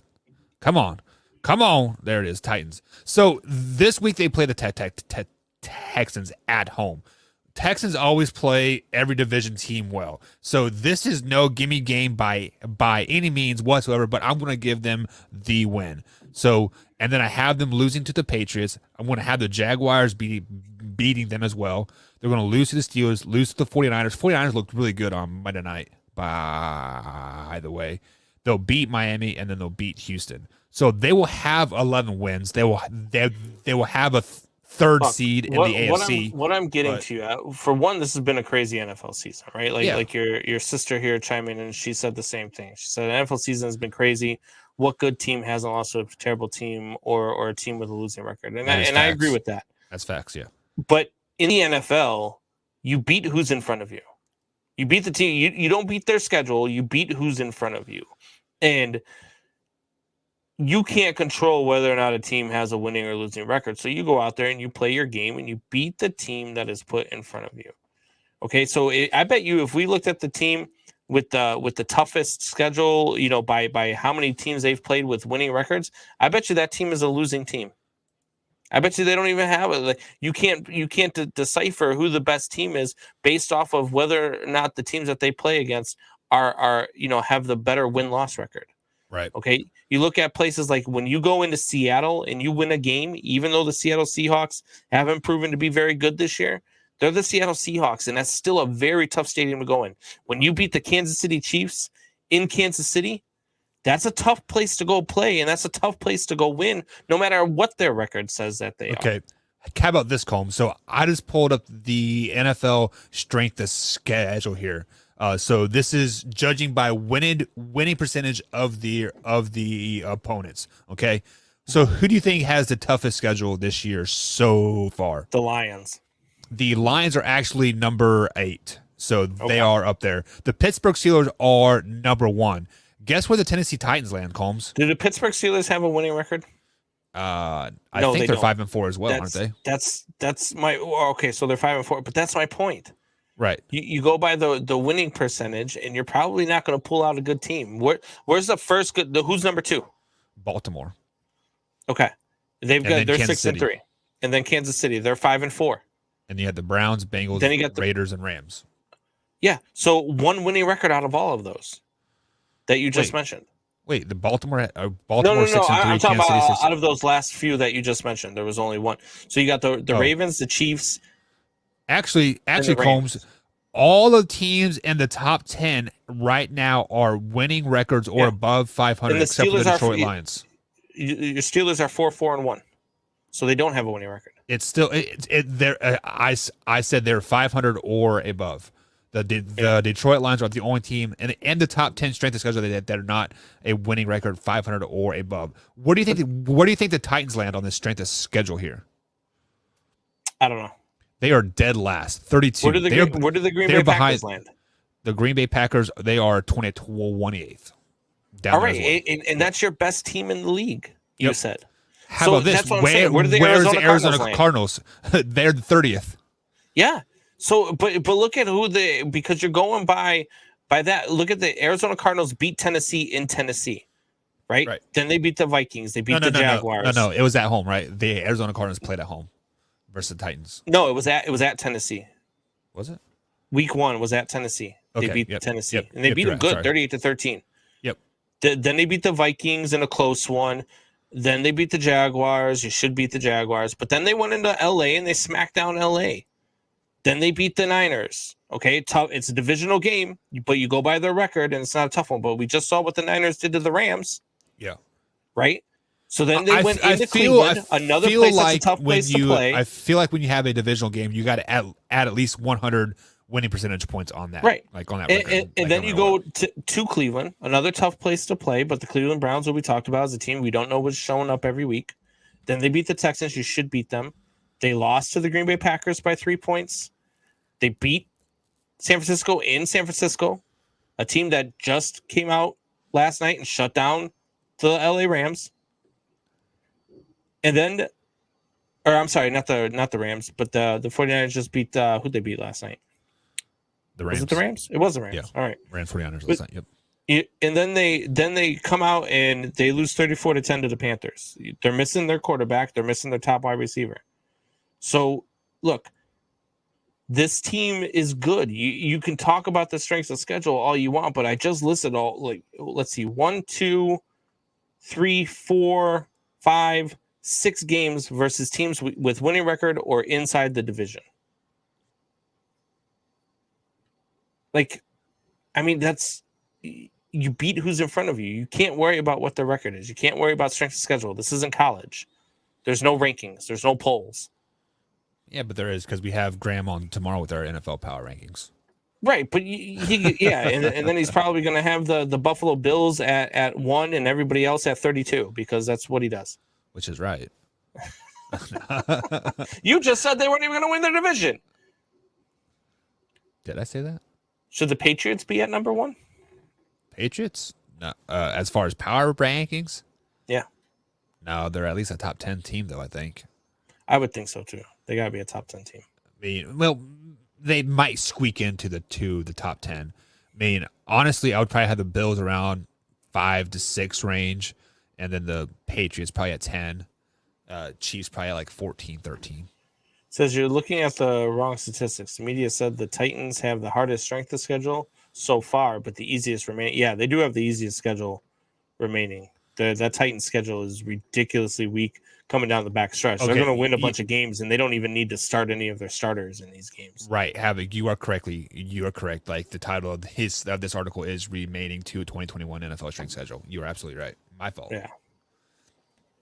So my bad. Danielle comes in and says Titans are good, but I don't think they can go the long haul this year. I'm waiting for their downfall too, Danielle. I think that at some point, because you have to lean on Ryan Tannehill now, at some point that's going to blow up in your face. At some point, he's got to return to being Ryan Tannehill, right? Yeah, well, hang on, pause though. Ever since Ryan Tannehill has taken over the starting job in Tennessee, he has kind of been like Derek Carr. He's been sneakily getting better. But that's because he's better King every Henry. year. Right. That makes it infinitely better to be infinitely easier to be a better quarterback. You are absolutely right. So with that being said, do the Titans have to rely on Ryan Tannehill, or are they going to rely on AP? And does AP take them as far as they go, or is it actually Ryan Tannehill? And I think they are going to rely on AP way too much, and that's going to be the ultimate demise of that team. Yeah. I mean, look, when you got a guy that can run for 2,000 yards a season, it makes it easier to be a quarterback. And then when all of a sudden you lose that, it's going to make it infinitely harder. And the teams rallied around him. And Havoc says that the Titans are going to have Henry back. I haven't seen any reports that said Henry's coming back. Have you? So I did hear he was out 6 to 8 weeks, and I believe the 8 weeks was like week 16, week 17. Okay. So in theory, he could be back for the playoffs. Well, that's huge. Well, is it huge? Is a rusty King Henry better than a AP that's had? You say rusty King Henry. I say a King Henry that's been overused for 3 years and is now going to come back rested. That's a scary thought heading into the playoffs. No. There is such thing as too much rest. We saw it with Dak. Have you seen this guy's work ethic? Do you really think he's resting? Once he's ready to start warming up again, he has to be resting. Well, right, he's like walking around in a cast, isn't he? Once he's ready to start warming up again, you don't think he's going to be ready to go come game time? Once they give him the all clear, he's going to be ready. This guy's work ethic is ridiculous. His workout regimen is insane. So there is such thing as working too hard before you're healed, right? And maybe he could re-injure that during the rehab process too. Well, sure. I'm not saying he will, and I'm not questioning his work ethic whatsoever. I've seen his body. I've seen him do the sled pulls like up the hill. I mean, he is a freak of nature, no doubt in my mind. But he broke his foot, right, or something, or like what exactly happened? Because I know he had surgery the on Liz it. Franken injury or whatever they call it. I'd have no idea what you're talking about. Something with the arch of the heel or something. I don't know, but it's okay. It's a rough injury, especially for a running back. I mean, you need your feet. Well, yeah. So let's say in theory he comes back and he is 100% healthy, right? He has had the 8 weeks off. Let's say 9 weeks off. Let's say they have the first round bye. He has 9 weeks off, but he has not hit anybody since that foot arch of the heel has been repaired. Most of the time when you come back from like an ACL or MCL tear, the body itself is healed. It is your mind that's not healed. Do you think his mind will be healed enough to play the way we are used to seeing Derrick Henry play the last 2 seasons? I don't think so. Yeah.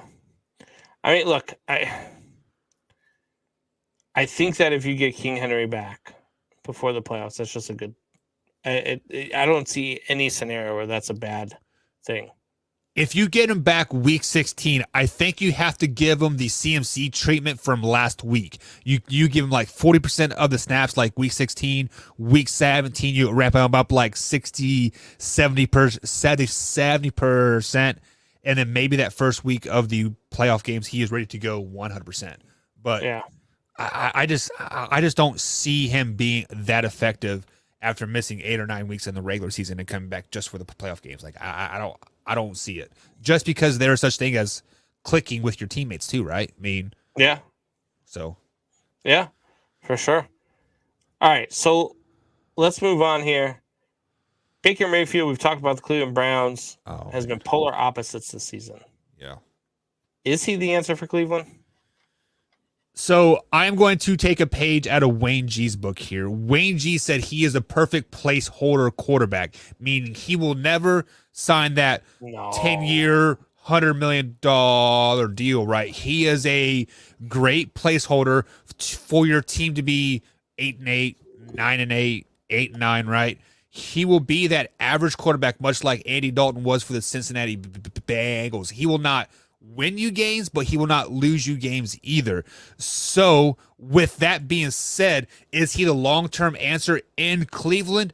I'm going to renege on everything that I just said. He is a long-term answer in Cleveland if they revert back to their ways, what they were doing earlier in the season. What were they doing earlier in the season, Combs? They had a 1-2 punch with Nick Chubb and Kareem Hunt. They were running the ball down people's throats. They were only throwing the ball, like 20, 25 times a game. And like they were a well-balanced, well-oiled machine. If you're going to ask Baker to throw the ball 40, 50 times in a game, no, he is not that guy. He is that guy to Tom Brady you, right? He is going to slant you to death and then hand the ball off to like Chubb. So if what's the coach's name? Kevin Stefanski, right? If Kevin Stefanski goes back to what he was doing earlier in the season, yeah, he is the answer. But what they did last week and the week before that, hell no, Baker Mayfield is not the answer at all. Yeah, look, the Cleveland Browns are just we've said it before, they're just a bipolar team. You don't know which one is coming out week to week. Right. Look, Baker Mayfield has completed 65% of his passes this year, but he's only thrown for 9 touchdowns in 9 games. That's 1 touchdown per game. And he hasn't even hit 2,000 yards yet. Like that's not good. That's not good numbers. That's not something that you need from a guy you're about to give a 6 or 7 year extension to. But I think you have to look at what they're doing. I think you have to look at the game planning. Like, what is the play calling like? Like, you've got guys, you've got Nick Chubb and you've got Kareem Hunt running the ball. You've almost got to use them like the Titans use Derrick Henry, right? You've got to run the ball 40 times a game and pass the ball only 20 times a game. You've got to use it a little bit differently. And you can't even, defend the Cleveland Browns by saying that they've played some tough defenses this year. Look, they have. Yeah. They played the Chiefs, but they beat the Chiefs. They lost to the Chiefs. They lost to the Chiefs. They played the Chiefs, and they played the Chiefs tough. Yeah. But then they had the Texans and the Bears and the Vikings, and they won those games. And they were in LA, and they lost to the Chargers. Then they lost to the Arizona Cardinals, a very good defense. Maybe one of the best defenses in the league. Then you lose to the Broncos, very good defense. Then you lose to you beat the Broncos, I'm sorry, very good defense. You lose to the Steelers, not so good defense. You beat the Bengals handily. Then you play a top 5 defense in the league in the New England Patriots, and you lose 45-7. Yeah. You've got to be able to beat defenses like this. What are you going to do after you play the Lions this week, and you should win that game? What are you going to do when you have to play the Ravens back-to-back? And that's where they might, if they lose to the Lions this week, they're in real trouble. Because are they looking past the Lions to their back-to-back against the Baltimore Ravens, which could decide the division if they beat the Lions and then sweep the Baltimore Ravens? You know what I mean? So the Cleveland Browns are just, they're not there. And I don't know if Baker Mayfield's the answer, but you're going to know by the end of the year whether or not he's the answer. So I can't remember who we were talking to. Maybe it was Kev. Maybe I think yesterday he said I forget the context of the conversation, but it was basically was saying it was with the Carolina Panthers when they cut Cam, right? He was saying they cut Cam, but they never had a plan of what to do past that point, right? So it is almost as if the Cleveland Browns don't have a plan what to do from week to week to week. Like they're kind of like rolling dice and there's a 6 and a 5. We're going to pass the ball 65 times. It's just like, so like they don't have any rhyme or so. Like once he starts to like gain some type of traction one way or the other, it's like Kevin Stefanski gets bored. He's like, well, let's pass the ball now. Like it just something doesn't make Havoc sense. Says the Browns' big problem is a defensive coordinator. Dude just refused to make any adjustments against the Patriots. So me as a defensive coordinator myself, I have taken a ass kicking when it's been 40-0 at like halftime, right? There are just sometimes you just want to keep the cards close to your vest and not make any adjustments and simply just play base.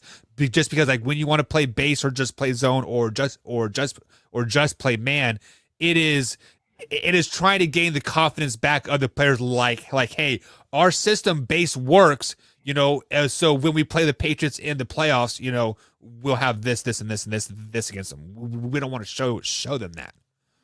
Maybe that's what they're doing. Yeah. I mean, that's not, he says they pretended to be in man, but still played zone all game. McDaniels didn't fall for it at all. That's not McDaniels falling for it. That's Mac Jones just being a smart NFL quarterback. Okay, I mean I could buy that. Yeah, I could. I like Daniel Jones. I'm not against Daniel Jones, but Mac Jones or Mac Jones, I should say. Daniel Jones, Mac Jones, Jonesies. Yeah, keep it up with the Indiana ball, right? Jones. I don't really care, But no, I'm not against Mac Jones. I think he's a good quarterback, a smart quarterback. But look, Josh McDaniels is one of the smartest offensive coordinators in the league. So maybe he's in Mac Jones' ear saying, hey, look, they look like they're a man, but I promise you they're staying in zone. So a wise man once makes said, Mac Jones look a little bit smarter than what he might be.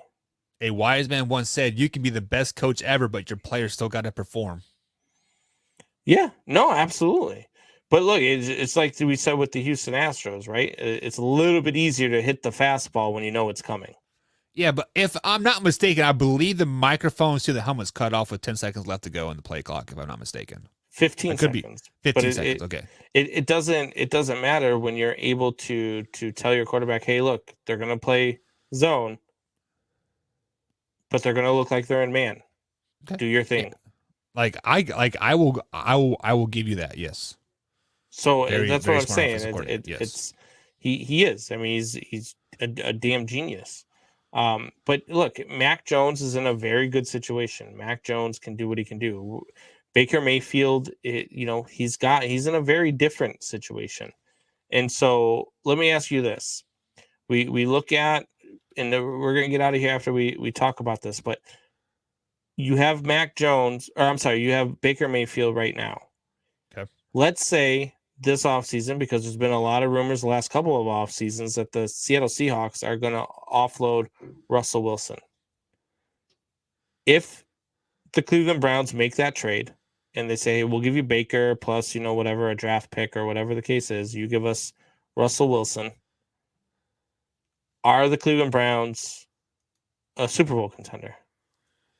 With the team currently constructed with Russell Wilson as the quarterback, oh yeah, 100%. The Cleveland Browns would have to be the odd-out favorite in the AFC to go to Super Bowl instantly because they do have that receiving threat in Landry Jones, and then the tight end, his name I always forget their tight end's name, but he's pretty good. You also have that 1-2 punch in the running game with Hunt and Chubb as well, and also when the defense is able to not play from behind and play ahead, you're able to pen your ears back and get pressure on the quarterback, and your defense looks like they're having fun.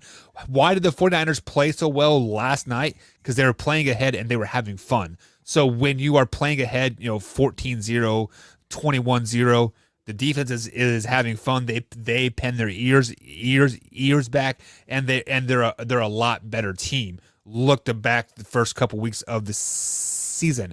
Russell Wilson to Cleveland Browns, Combs, heart hands down, Super Bowl favorite in the AFC. Do they win it? I don't know. It depends on who they play, like how the matchup would go. But if they were to play any team but like the Cowboys, Bucks, Packers, and let's say I want to throw another AFC team out there. NFC team. I don't want to say it's the Cardinals, but the let's say the Seahawks are Cardinals. 3-6 right now. Right. Russell Wilson also missed 4 games too, right? Yeah. Yeah. So man, this is a tough question. Especially since Russell Wilson tends to disappear in the second half of seasons, right? We've said that. Right. We said that last year. Did it the year before that as well. I don't know that they are better with Russell Wilson.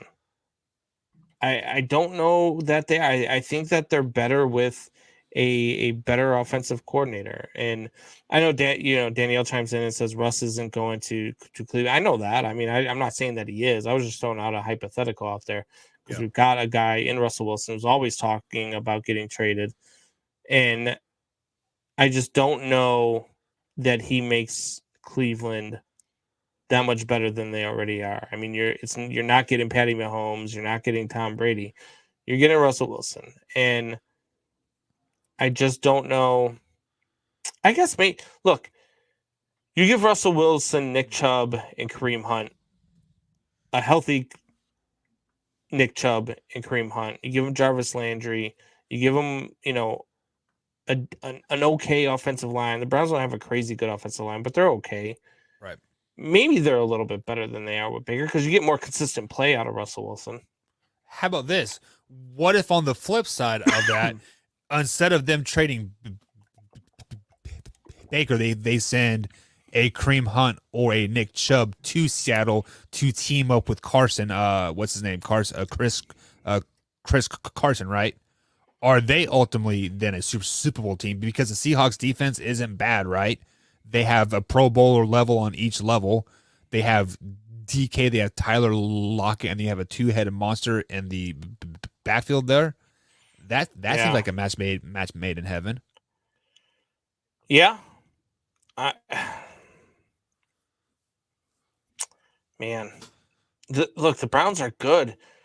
Is it the inconsistent play of Baker Mayfield that is costing them and that is slowing them down? So I guess that's the question to it. Like you've got to get a quarterback in there that you can get more consistent play, right? Because we're not asking, if you get if you replace Baker Mayfield with let's say, I'm trying to think of backups out there. Mitch Trubisky. Like you're gonna get the same inconsistent play out of a guy like Mitch Trubisky. Trevor Siemian, same thing. Inconsistent play. Who's the Seahawks backup that they Geno Smith, right? Geno Smith. You get inconsistent play. Like so, unless you're getting a guy who's already been a starter in this league, I don't think you're getting better than you are right now with Baker Mayfield. And Baker Mayfield's got the talent to be better than what he is. He makes some dumb decisions sometimes. So let me ask you this question here. You are saying that he has been inconsistent, right? So looking at his stats for the last 10 weeks here, because they played 10 games, they haven't had their bye week yet. Week 1 he threw for 321, 75% completion. Week 2 he threw for 213, 91% completion. Week 3 246, and then week 5 they went through 155, which was a win. But then been a 300-yard game, 234, 225, 218. Are you looking at more consistency like in the passing game, or is it more consistency in the interceptions? Like what kind of you're talking about his yardage now? What was his right? Now how many what was his completion percentage in those games? So his lowest one was 45%. That was against the Vikings, which they did win that game. But every other game it was right around 65%. But last week he was 52% for 73 yards. Horrible. Like last week he was flat out trash, right? But other than that, he's right around the 65% Sam mark. He only has 4 interceptions on the whole season. Granted, he only has 2, 4, 6, 8, 9 touchdowns too. So, I mean, he's not being horrible. Yeah, I mean, I guess. I mean, you look at the QBR, I guess is maybe what I was looking at that gives him the fluctuation and the inconsistency. I don't have his QBR pulled up online, so yeah. I'm pulling it up right now. So he had so he went 60.2, 49.1, 40.2, 17.5, 44.1, 31.5, 55, 82.4, 32.4. Okay, so there is your up and down, right? But is a QBR really a good stat? I mean, well, the QBR. How do they figure the QBR? So the QBR is completion plus touchdowns plus interceptions, or what? I don't want. Right. It's a accumulation of all of his stats, and then they figure out a score based on the accumulation of all of his stats. And that's really what you're looking at, is because you look at a guy who just is up and down. Like he makes some great plays and he looks good. And then when you need him in crunch time, he throws a ball in between 3 defenders. Right. And tries to complete a pass in between 3 defenders and gets picked off, and you lose the game. So it's Patrick Mahomes though too, right? Aaron Rodgers does the same thing. Stop it.